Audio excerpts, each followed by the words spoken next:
अल्हम्दुलिल्लाह वस्सलातु वस्सलामु अला रसूलिल्लाह। ग्रुप आपको मसाइल और उनका ग्रुप में सवाल आयो है।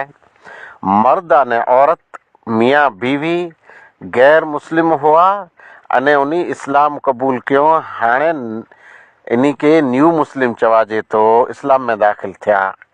जॾहिं इस्लाम थी पहला ॿिए धर्म में हुआ त उन धर्म जे मुताबिक़ इन्हीं जी निकाह जी विधि ठही वई।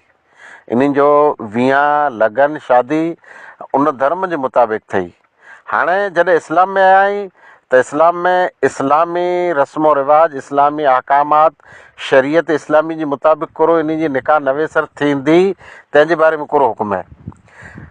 इस्लाम जे अंदरि जॾहिं दाख़िल थी चुका आहीं अने पहिरीं पति पत्नी हुआ, हाणे इन जी नवेसर निकाह जी ज़रूरत न आहे।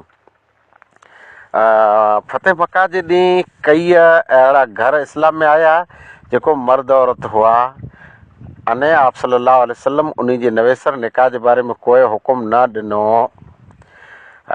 इब्न क़ुदामा रहमतुल्लाह अलैह पंहिंजी जी किताब जे अंदरि लिखियो त नवेसर निकाह जी ज़रूरत न आहे। हता कि इब्न अब्दुल बर जो इन जे मुतालिक़ इजमा थियल है, उन इजमा नक़ल कयो, इजमा उम्मत है।